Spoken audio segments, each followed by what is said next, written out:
In an age of Brexit, Trump and Putin, what future does the European Union have, if any? Britain is on the way out, the eurozone is still an economic mess, and the ongoing refugee crisis has emboldened far-right anti-EU parties. Even veteran pro-European politicians are in despair. Guy Verhofstadt, the outspoken former Belgian Prime Minister and now member of the European Parliament, who was appointed to lead the Brexit negotiations, has called it a wake-up call for the rest of the EU, and is author of a new book appropriately entitled Europe's Last Chance. He joins me now. Thanks for coming on UpFront. Guy Verhofstadt, you have Brexit, the UK pulling out of the European Union, Marine Le Pen, possibly the next French president. You have ongoing fiscal and refugee crisis inside Europe's borders, Putin's Russia outside Europe's borders on the rise. Do all of these things combined constitute an existential threat to the future of the EU? It's an existential threat, yeah. And the only way to deal with it is to see it and to analyze it as an existential threat, as the fact that we are squeezed for the moment between an American president who is a populist and is saying, oh, I believe in a further disintegration of the European Union, what is a very hostile attitude, and then on the other hand, an autocrat, Putin, who want to destroy the European Union. So it's an existential moment for the European Union. And the only way is, or we get our act together, we make from the European Union a real union, not a loose confederation of nation states based on the unanimity rule, acting always too little too late as it is now, or this union will disappear. It's one or the other. Do you consider President Trump an ally of the European Union? Well, America is still President an ally. Trump, well, is he an ally of the European Union? I'm not sure about this. I don't know. The only thing what he said about the European Union is that he thinks that other nations will follow the example of Brexit. Well, that's a very hostile attitude towards the European Union. And I think he makes a mistake. A fundamental mistake, because the interest of America is not to have a weak and disintegrated Europe. Is it fair to say that the argument of your new book, which is subtitled Why the European States Must Form a More Perfect Union? Well, it's a phrase from the American Constitution. Indeed. So, an American Constitution is a constitution of a country, a federal country. Yeah. Is it fair to say the argument of your book is people are really upset that European integration has gone so far that they've lost control over their countries, so we must go further?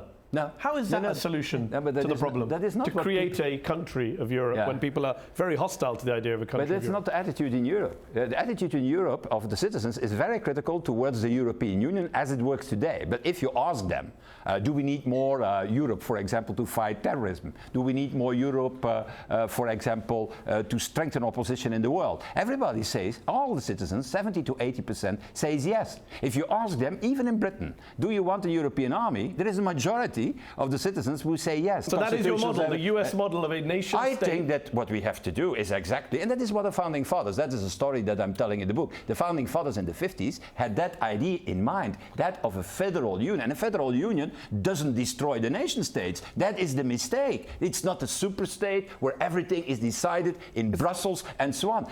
Let me tell you, you know what the budget is of the European Union? 1% of the European GDP. That's fine, but you want it to be more. So that's not a very good argument. You know, that's not a very good argument. It's very small now. Let's make it bigger. But you want it bigger, do you not? How many it is in America? Bigger, don't you? How many it is in America? It's a very simple question. You want the budget to be bigger, don't you? Naturally, because otherwise you cannot. I'm not sure the European voters want it to be bigger if you put it to them in a poll. That is a misunderstanding from your side. No, you told me. Is there polling evidence that says voters in Europe want more the EU to have a bigger budget? All survey. Yes or no? Yes. All survey is indicating that citizens ask for more European policies on migration. According to polling by Pew. Hold on. Let's have some numbers. Let me put some numbers to you, because you're not giving me any numbers. Between 60 and 80% of people ask for more European action. But, and that's the problem, and that's the mistake you are making, they don't want the way the European Union is working today. As a very bureaucratic, ineffective organization. And that's the point. And the mistake that you make is you mix both. The feeling against the European Union. You accept the feeling is anti-EU? anti-EU today. That's what I do in my book. My book is more critical towards the European Union than most of the books that have been published by Eurosceptics. Let's just get some clarity, though. What I don't seem to get here is you're admitting that they're against the EU today. I think polling by Pew shows almost half of German, Spanish and Dutch voters, 6 in 10 French voters have an unfavourable view of the EU. 48% of Italians would vote to leave. 34% of Germans would vote to leave the EU. Your pro-EU position is starting to become a minority view in many cases. Absolutely not. Okay, may I rectify you? Since the Brexit, we see a drop of all these figures. Of people who want to go out. So, for example, in the Netherlands, there was, in the past, 50% of the people wanted to go out of the European Union. Now that has dropped to only 30%. So you think the public are with you?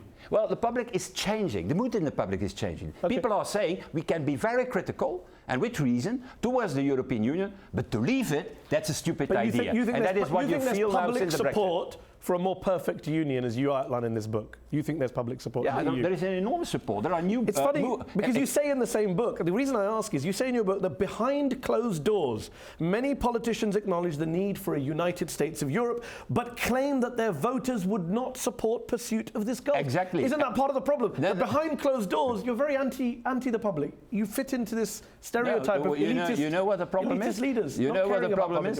That most of our current political leaders are simply following the narrative and the rhetoric of populists and nationalists, because they think that can bring back their voters. What I propose is that political leaders on the European level again have a vision for the future. People need a vision, a project that show them how we can escape the challenges that they are facing. Migration flows, economic fallout, and so on. And that is desperately needed. And that's the reason why I have written the book. The book is more critical than Eurosceptic books about the working of the European today. But when you read that quote, behind closed doors, politicians are acknowledging the public don't want more integration.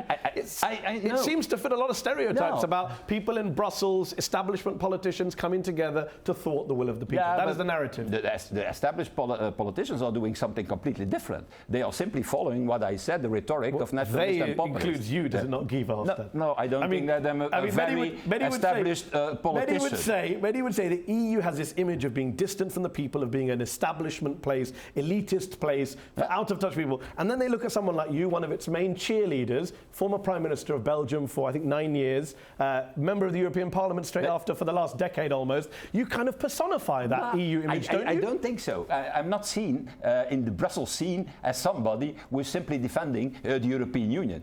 I'm much far more criticized by ordinary European politicians because I'm so critical towards the European Union. And they say to me, you destroy the European Union with your criticism. And I say, it's the opposite is true. First of all, you have to recognize the weaknesses of the current European Union before you can launch a new vision for the future. One final question. You say in your book, never before in your career, quote, have I seen Europe standing so close to the brink. Given that, if you were a betting man, what would you say the odds are of the EU still existing in 10 or 20 years' time? 50-50? More than that, because I am an optimist by nature. And I believe that optimism is a moral duty in politics. And I believe that we can get our act together and then we can build up a European Union that can be an example as a supranational organization worldwide. And if you don't get your act together, would it really be such a bad thing if the EU didn't exist? It should be a disaster, because don't forget what happened before the European Union existed. We were the battlefield of the world. 20 million people have died in ethnic cleansings, in wars in Europe, because of nationalism. Never forget that. Nationalism in Europe, that's a disaster, that's a tragedy. And all this nationalist rhetoric that I hear also in America, they don't know very well their history. They don't remember the 20 million people that died on the battlefields and in the pogroms in Europe. Never forget it. Don't ask to Europeans who invented nationalism to be nationalistic, because tragedy will come then. Guy Verhofstadt, thanks for joining me on UpFront. That's our show. UpFront will be back next week.